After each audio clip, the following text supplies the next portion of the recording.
राम भरत भाई के ऊपर जो गलत तरीके से पुलिस प्रकरण दर्ज हुआ है, उसका विरोध दर्ज करवाने के लिए हम सब यहाँ उपस्थित हुए हैं, एकत्रित हुए हैं। सामाजिक क्षेत्र में या राजनीतिक क्षेत्र में कोई भी व्यक्ति सक्रिय होकर जनता के हक अधिकार के लिए लड़ाई लड़ता है, संघर्ष करता है, तो निश्चित रूप से प्रशासन की इस प्रकार की प्रताड़नाओं का उनको सामना करना पड़ता है। फर्जी प्रकरणों के माध्यम से उनकी आवाज़ को दबाने का प्रयास किया जाता है। और ये जो परंपरा है पिछले कुछ वर्षों में हमारे श्योपुर में भी ये तेजी से बढ़ती जा रही है। जो भी व्यक्ति चाहे किसानों के लिए आंदोलन करता हो या आम जनता के हक अधिकार की बात करता है, उनको कई प्रकार से इस प्रकार के फर्जी प्रकरणों में फंसाकर परेशान करने का काम श्योपुर प्रशासन के द्वारा, पुलिस प्रशासन के द्वारा किया जा रहा है। चाहे हमारे भाई जसवंत जी हो, इनके ऊपर भी कई प्रकार के इस प्रकार के पुलिस प्रकरण दर्ज करके जिला बदर की कार्रवाई की प्रक्रिया आगे बढ़ा रखी है। यहाँ आदरणीय रामलखन भाई साहब हो, जिस प्रकार पिछले दिनों घटनाक्रम हुआ, या कोई भी हमारा साथी हो, किसानों के लिए हमने लड़ाई लड़ी तो हमारे ऊपर 11-11, 12-12 मुकदमे लाग दिए। कुछ मुकदमों से कोर्ट के माध्यम से फ्री हुए, कुछ मुकदमे लगातार चल रही है, हम उनका सामना करना पड़ रहा है। तो ऐसे लोग जो जनता के हकों की लड़ाई लड़ रही है, मैं आपसे इस बात को नहीं कहता जो गांव में लड़ रहा है, व्यक्तिगत लड़ रहा है, बिल्कुल आप कोई गलत है तो उनका साथ मत दो, बल्कि उसका विरोध करो।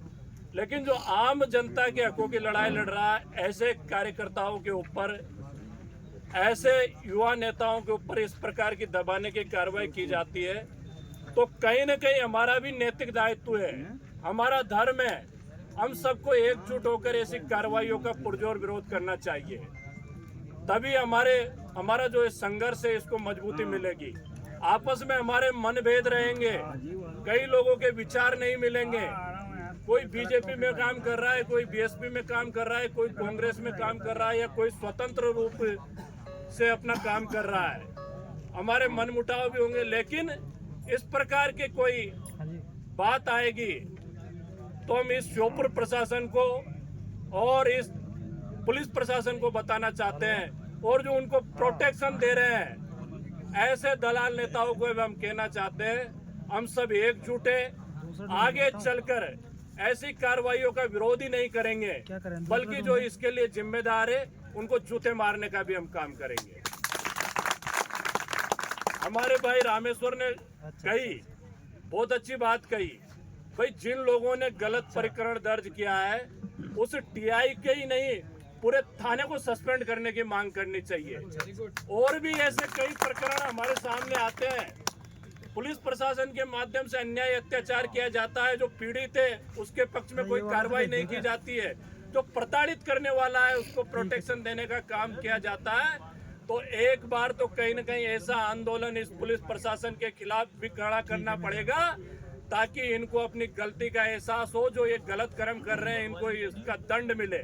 जैसे बिहार में भरत तिवारी का फर्जी एनकाउंटर किया, तो आज उन पुलिस वालों को वहां का समाज खड़ा हुआ, जनता खड़ी हुई, तो उसका खामियाजा उनको भुगतना पड़ रहा है। तो हमको इस पुलिस प्रशासन के खिलाफ और इनको प्रोटेक्शन देने वाले, जो इनको संरक्षण दे रहे हैं, ऐसे लोगों को भी बेनकाब करके इनके खिलाफ एकजुट होकर पुरजोर संघर्ष करने की आवश्यकता है। हम सब इस न्याय की साझी लड़ाई में एक साथ हैं। इंकलाब जिंदाबाद।